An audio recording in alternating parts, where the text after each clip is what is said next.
April 1945. The largest army ever assembled rolls toward Berlin. 6,250 Soviet tanks. Stalin expects the city to fall in 3 days. But the defenders have something the Soviets haven't planned for. A disposable metal tube that costs less than $2. The Panzerfaust.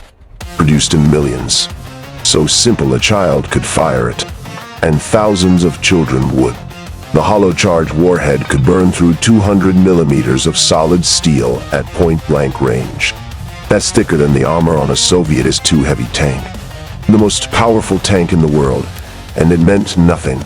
The first killing round was the Seelow Heights, the only road into Berlin, 60 miles east of the city. Soviet armor pushed forward in massive columns. Tanks packed bumper to bumper on narrow roads through marshland. They never saw the ambush. Teenagers in foxholes, old men behind hedgerows, each one armed with a single Panzerfaust. 700 Soviet tanks were destroyed in just 3 days. Marshal Zhukov was furious. His timetable was shattered.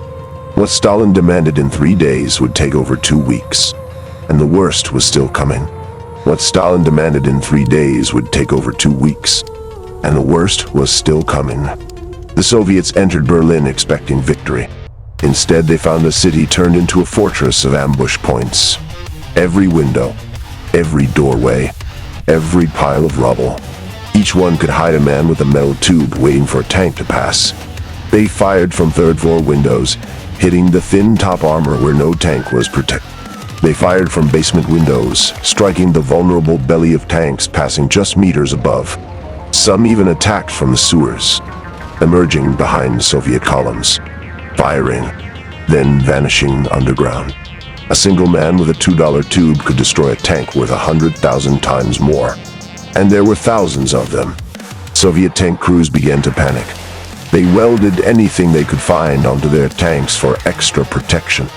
Sandbags, spare track links, bed frames, even mattress springs bolted to the hull.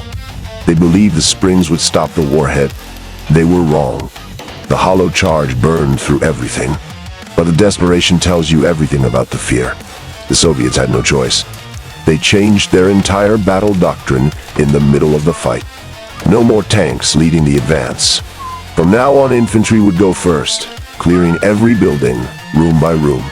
They called them storm groups.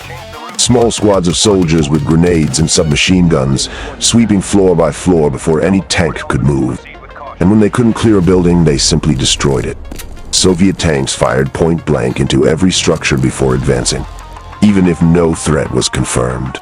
This is why Berlin was so utterly destroyed, not just from bombs, but because the Soviets leveled entire blocks just to stop a man with a metal tube. When it was over, 2,000 Soviet armored vehicles lay destroyed in the streets of Berlin. The majority were not killed by artillery or mines. They were killed by the cheapest weapon of the entire war. A disposable metal tube, produced for less than $2, fired once and thrown away. The weapon that was supposed to save Germany didn't win the war, but it changed warfare forever. Every modern anti-tank rocket, the RPG, the AT-4, the Javelin, all of them trace their lineage back to this simple tube born from desperation in 1943. Like and subscribe.